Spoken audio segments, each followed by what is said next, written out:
നമസ്കാരം. ഇടുക്കിയിൽ മ്ലാമല എന്നൊരു സ്ഥലമുണ്ട്.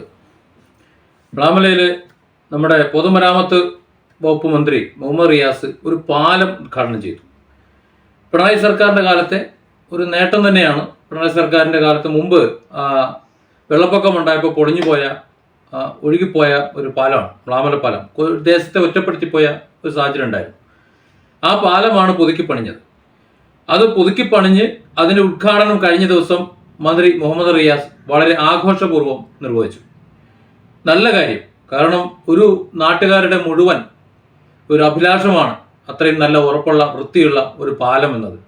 പക്ഷേ ആ പാലം മുഹമ്മദ് റിയാസ് ഉദ്ഘാടനം ചെയ്തു എന്ന ഒരൊറ്റ കാരണം കൊണ്ട് തന്നെ CPM-ന്റെ ആ മേഖലയിലുള്ള സകല വോട്ടും പോയിട്ടുണ്ടെങ്കിൽ ആ ഉദ്ഘാടനത്തിന് എന്തെങ്കിലും ഒരു പ്രത്യേകത ഉണ്ടാവും.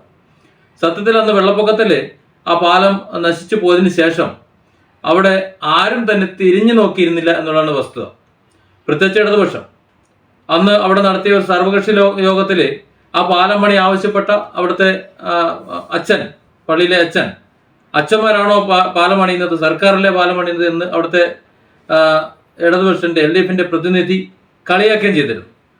ഏതായാലും അവർക്ക് യാത്രാസുഖമില്ല, സൗകര്യമില്ല, ആകെ ബുദ്ധിമുട്ടുന്ന സന്ദർഭത്തിൽ ആ സർവകക്ഷി യോഗം ഒക്കെ നടക്കുന്ന സമയത്ത് അവിടുത്തെ സ്കൂളിലെ 5 കുട്ടികൾ കത്ത് തയ്യാറാക്കുന്നു.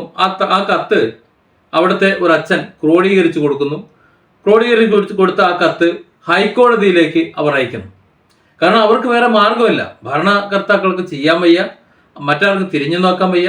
അങ്ങനെ ഈ കോടതി ഇത് ഗൗരവമായിട്ട് എടുക്കുകയും അതിനെക്കുറിച്ച് പഠിക്കുകയും മര്യാദയ്ക്ക് അവിടെ പാലം പണിയാൻ സർക്കാരിനോട് കൽപ്പിക്കുകയും ചെയ്തു. അതിനെ തുടർന്നാണ് പാലം പണി പൂർത്തിയാകുന്നത്. ആ പാലം പണി പൂർത്തിയാകുമ്പോൾ സ്വാഭാവികമായും അതിൻ്റെ പിന്നിൽ പ്രവർത്തിച്ച ആ നാട്ടിലെ സാധാരണക്കാരായ കുറച്ച് ആൾക്കാരുണ്ട്. അവരെയാണ് മുൻനിർത്തേണ്ടത്, അവരാണ് അത് ഉദ്ഘാടനം നടത്തേണ്ടത്. എന്നാൽ ഈ പാലം പണിയെ എല്ലായ്പ്പോഴും എതിർത്തിട്ടുള്ള, എങ്ങനെ മുടക്കാമെന്ന് ആലോചിച്ച് അതിന് മാത്രം പണിയെടുത്തിട്ടുള്ള ഇടതുപക്ഷത്തിൻ്റെ പ്രതിനിധികൾ, ആ പ്രതിനിധികൾക്കൊപ്പം അതിനെ ഫണ്ട് അനുവദിക്കാതിരുന്ന, അതിനെ അവഗണിച്ചിട്ടിരുന്ന ഇടതുപക്ഷത്തിൻ്റെ മന്ത്രി തന്നെ അത് ഉദ്ഘാടനം നടത്തിക്കൊണ്ട് ഈ ഇലക്ഷൻ വേളയിൽ, പാർലമെന്റ് ഇലക്ഷൻ നടക്കുന്ന സമയത്ത് വോട്ടാക്കി മാറ്റാമെന്ന് കരുതാണ്. യഥാർത്ഥത്തിൽ അവിടെ ആ പരിപാടി നടത്തേണ്ടിയിരുന്നത് അവിടുത്തെ 5 കുട്ടികൾ, ആ പരിസരത്തെ പൗരപ്രമുഖരും അവിടുത്തെ മതപ്രമുഖരുമായിട്ടുള്ള കുറച്ച് ആൾക്കാർ, സ്കൂളിൻ്റെ പ്രതിനിധികൾ, അങ്ങനെ കുറച്ച് ആൾക്കാരാണ്. അവരെ ഒന്നും പങ്കെടുപ്പിക്കാതെ, അതിലുപരി ജഡ്ജിമാർ, ഇതുമായിട്ട് ബന്ധപ്പെട്ട് ഇറങ്ങിയിട്ടുള്ള നിയമ മേഖലയിലെ കുറച്ച് പേരുണ്ട്. അവർക്കൊക്കെ ഈ ചടങ്ങ് ആഘോഷമാക്കണമെന്ന് ആഗ്രഹം ഉണ്ടായിരുന്നു. അതിനെയൊക്കെ മറികടന്നുകൊണ്ട് മറ്റുള്ളവർ ചെയ്യുന്നതിൻ്റെ, അല്ലെങ്കിൽ മറ്റുള്ളവർ ഉണ്ടാക്കി വെക്കുന്നതിൻ്റെ പിതൃത്വം ഏറ്റെടുത്തുകൊണ്ട് അത് നമ്മൾ തന്നെ എന്ന് പറയുന്ന എട്ടുകാലി മമ്മൂഞ്ഞിൻ്റെ പണിയെടുത്തുകൊണ്ടിരിക്കുന്ന LDF സർക്കാരിൻ്റെ ഉദ്ഘാടനങ്ങളുടെ കൂട്ടത്തിൽ ഇതും അങ്ങോട്ട് പെട്ടു.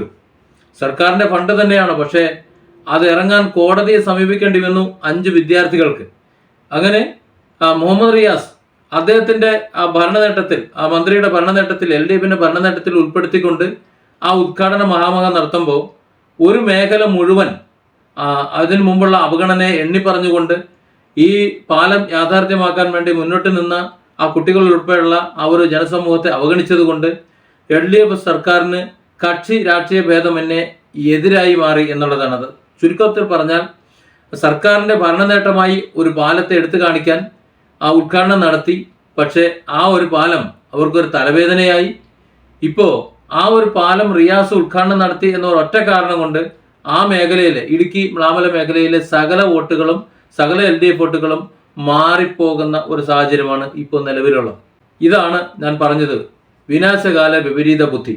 അതിബുദ്ധി കാണിച്ചുകൊണ്ട് ആരാൻ്റെ കുട്ടിക്ക് പിതൃത്വം ഏറ്റെടുക്കുമ്പോൾ സ്വാഭാവികമായും ഇതിലപ്പുറവും സംഭവിക്കും. ഇതാണ് ഒരു നാട്ടിലെ ജനങ്ങളെ മുഴുവൻ വെറുപ്പിച്ചുകൊണ്ട് എങ്ങനെ വികസനം കൊണ്ടുവരാമെന്നുള്ളതിൻ്റെ ഏറ്റവും വലിയ തെളിവ്.